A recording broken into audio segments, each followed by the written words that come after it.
The story begins in an office building.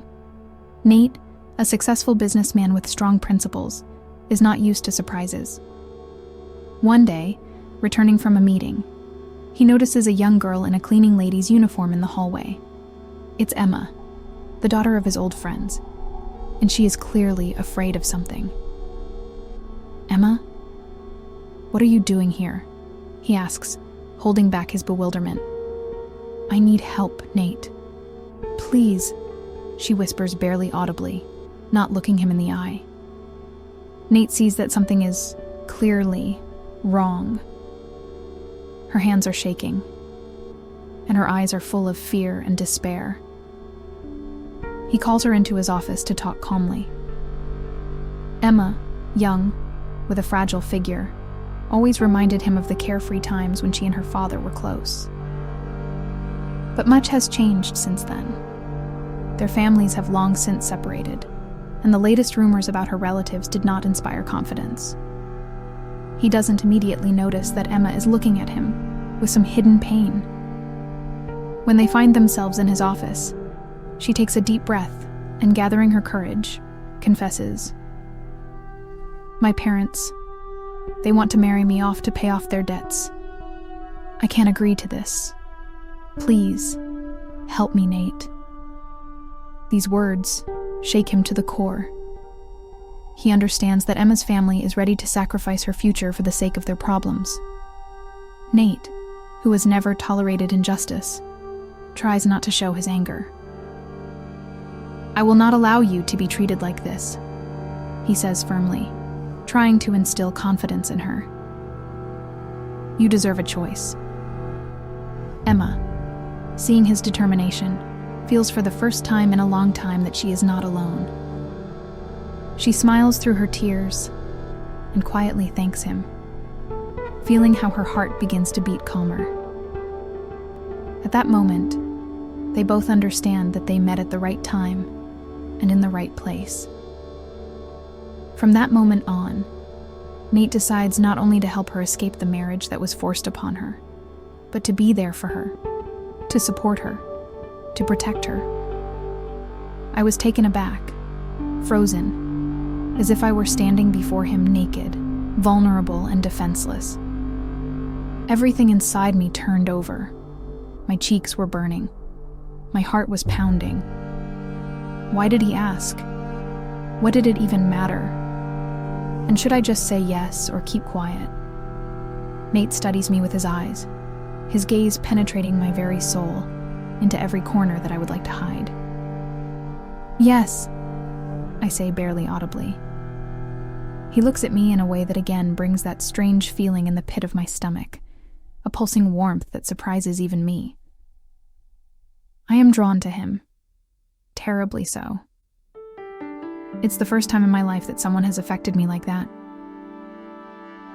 "You have no idea who you've dealt with, Emma." His voice is quiet, but there are sharp notes in it. "If you want to pull yourself out of this swamp, be prepared for the consequences." I shudder at his words. He is serious. Everything that seemed an illusion is collapsing soberingly. He can protect me, save me from humiliating plans, but at what cost? Nate leans closer, and I feel his breath again. His face is just a few centimeters away. My heart is ready to jump out of my chest. Fear, hope, and that intoxicating feeling that I can't yet name, mixed into one whirlwind. "If you agree to my help," he whispers, "you will play by my rules." For a moment I freeze, realizing that now I have only two paths: to take a risk and trust him, or to return to the void, where only the cold calculation of those I call family awaits me. A lump of disappointment rises in my throat. Just now I had a faint hope that this could all end, and now it's empty again. I hide my eyes, trying to control my emotions, not to let them spill out, not to seem even weaker to him. "Why?" My voice is too quiet, almost a whisper. "Because it won't work, Emma," Nate says firmly, as if stating the obvious. "If I take you now, your stepmother will make a fuss and find a way to get you back. or make sure we both regret it. I bite my lip to keep from crying again. His words make sense, but it doesn't make me feel any better. Every cell in my body wants to just disappear from this world my own family forced me into. Then what should I do? I whisper. The party is in 3 days. Nate continues to study me, and there is a subtle softness in his gaze. You have to be smart, he says. Let everything go according to their scenario, but only at first glance. What do you mean? I look up at him, although a shadow of fear still glimmers in my soul. I will be at this party, and so will you. Only everything will not go as your stepmother planned. His voice became quieter and more serious. By then, I will have everything prepared. These words give me a little strength. He really intends to help me, but I still can't get my head around the fact that I can truly trust him. Nate, are you sure this will work out? I ask uncertainly. Trust me, Emma. His voice is warm, but determined. I will not let you be humiliated like this. Nate's hand falls on my shoulder, and I can't help but freeze, feeling his closeness. I turn and look at him, his eyes so deep, so full of something that hypnotizes me. He's silent, as if he's choosing his words, and I don't dare break that silence either. I read promise in his gaze, but most of all, I feel longing, desire. Emma? His voice is soft but insistent. I did all this for a reason, you know. You're special. My throat feels dry, like all the air in the car has suddenly disappeared. I don't know what to say, afraid I'll say something stupid. But before I can collect my thoughts, his hand slides from my shoulder to my face, gently lifting my chin, forcing me to look into his eyes. If you ever feel like you can't handle this, don't be afraid to tell me, okay? Just call. Do you understand? He looks at me so seriously that I feel something deep inside me tense up, as if he is really ready to save me, to tear me out of this life, and protect me. I nod, silently, feeling tears welling up again, but this time not from pain or fear, but from the feeling of some unprecedented support that comes from him. Now go. His voice has become a little firmer. And remember, I am always here. I open the door, get out of the car, and, without looking back, walk to the house. I feel how he looks at me with his eyes, and this gives me confidence. My legs are buckling, my heart is pounding, but I know one thing. I am not afraid next to him. In the darkness in front of the entrance, I stopped for a second, trying to collect my thoughts. From somewhere deep in my soul, his words sounded, I will save you. That I walked into the building feeling like I was on trial behind that door. But now I knew I wasn't alone. Wait. I stood there, holding my breath. Panic was setting in. This phone was my only chance. My connection to Nate. My salvation. My pulse was racing. My palms were sweating. I was trying to think of every option, every possible way out. If I panicked, they would quickly grab me and lock me up. Run? But how? The phone. I tried to look calm as I walked back into the kitchen, where my stepmother and Snezhana were whispering and laughing. They saw my questioning look and exchanged knowing glances again. Honey, don't worry. We know you love your phone, my stepmother said, with terrifying politeness. But on your birthday, you better focus on yourself, right? Of course you do, I muttered. But my head was splitting with fear. I had to tell Nate somehow, otherwise I was lost. The plan was falling apart right before my eyes. I was being dragged, pushed towards an imaginary holiday. Everything around me looked like a cheap illusion of happiness. The decorations they put on me did not bring me a drop of joy. It was a prison disguised as a holiday. The whole day passed in some kind of foggy obsession. Stepmother and Snowball combed my hair, painted me like a doll, and in my head, there was only one question: how to get out.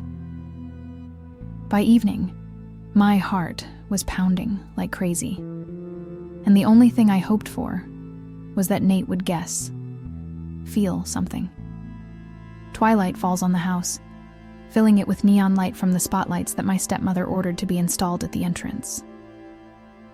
I see their bright light through the window, and it seems to me that all of this is some kind of madness. My heart is pounding at a crazy speed. My room, more like a small closet behind a closet, suddenly seems even more cramped, stuffy, and saturated with fear. Snezhka, dressed no worse than me, enters the room, and bending over slightly, quietly says, "Of course, all this was arranged for you. But you yourself understand that you will not be the only one in the center of attention. Today your future will be decided, so to speak, which means try not to let us down, okay? Don't pull tricks." I swallow, trying to control myself. Before I can answer, my stepmother enters the room, all beaming with anticipation. "So, doll, are you ready?" Her tone is sweet, but there is coldness in her eyes. "It's time to go." She takes my hand and leads me as if I were a little girl, and not an almost grown-up woman. In the hallway, I hear the voices of the guests, and panic is growing in my chest. Where is Nate? He promised to help. Maybe he will find out that the party is today and not tomorrow.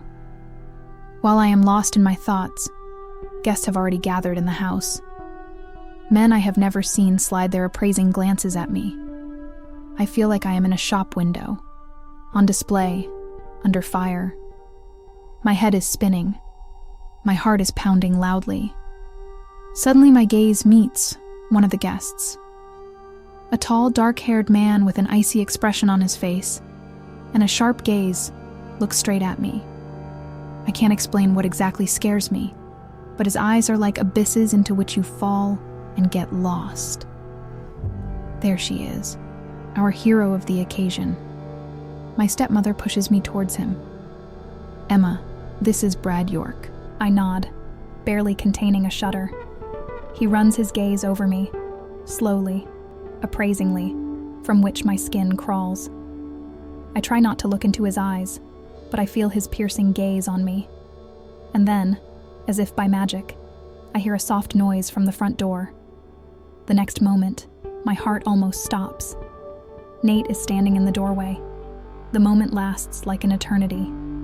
Nate and I look at each other, as if trying to read each other's minds. His gaze pierces, studies, and I barely hold myself back from running to him, from throwing myself with screams and pleas. His presence suddenly becomes my only hope and support. "Emma," my stepmother's sharp voice pulls me out of this trance. "Where are you looking? Come on, thank our guests for being here." Nate steps closer, his eyes never leaving mine, and stands right next to Brad York. They exchange quick glances, like two predators meeting in the same territory. "Sorry to intrude, but I'm here to see Emma," Nate says evenly, as if it were the most ordinary thing. The room immediately grows tense. His stepmother puts on a forced smile, but her eyes show that she's on the verge of hysteria. "Nate, don't you think you're a little late? This is our family's special day." She sounds irritated. He just lifts the corners of his lips in a smirk. "I don't think so, to be honest." His gaze pierces her, and she abruptly stops. "I'm here for Emma." My stepmother almost loses her composure, but still hisses through her teeth. "You promised to help her, Nate, or are you trying to ruin our agreement? We have guests who are interested in..." Her voice breaks, but I can see how she is barely holding back. Nate does not take his eyes off her, and his face becomes even harder. At that moment, I suddenly understand that he came here for me, and I want him to just take my hand and lead me away from all this horror. "Consider it non-negotiable," Nate says, then turns to me. "Emma, let's go." I tremble and nod, feeling my strength return. Nate holds out his hand, and with only a moment's hesitation, I grab it. For a moment, everything freezes. The guests, the stepmother, the gazes surrounding us from all sides. Nate gently but firmly pulls me toward the exit, and I follow him, feeling like I'm being saved. I hear muffled, angry voices behind me, but I don't turn around. We climb the stairs, and with each step the feeling of relief grows. I'm no longer a toy, not an object. I'm holding the hand of the only person who sees me as something more. When we reach the street, Nate stops to look at me. "You're safe now, Emma." We stand outside under the dim light of a street lamp. The air is cool, and I can't help but shiver, still clutching Nate's hand. Behind me is a house full of people I no longer have any connection to. For the first time, I feel light, like there are no chains holding me down in this horror. Nate lets go of my hand, but doesn't leave. His gaze is deep again, searching, as if he wants to understand what I'm thinking. "Thank you." My voice is barely audible, barely free of doubt. "I don't even know how to thank you." "You don't have to." He nods quietly, as if my gratitude is something insignificant. "What matters to me is that you're okay." There's a moment of silence between us, and with each heartbeat I feel the calm shift, pulsing with a sense of something unknown. I look at him, at this man I barely remembered once, but who has become my savior. He cares for me. I can feel it. "What now?" I finally asked. The question hangs in a cool place, opening up space for answers. I don't know what awaits me next, where I should go. "You're free now," Nate says, his voice as firm as before. "But if you want, I can help you start a new life. I have friends.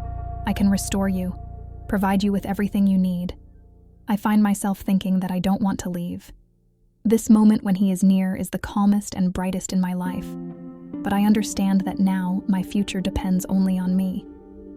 A subtle feeling of fear and uncertainty gives way to hope. Can I choose my own path? "I want to try myself," I say quietly, and approval flashes in his eyes. "But I don't mind if you stay here, just in case." He nods and smiles slightly, his gaze becoming softer, warmer. We walk down an empty street, and I feel my steps becoming more confident. Now everything is in my hands, and I am not alone.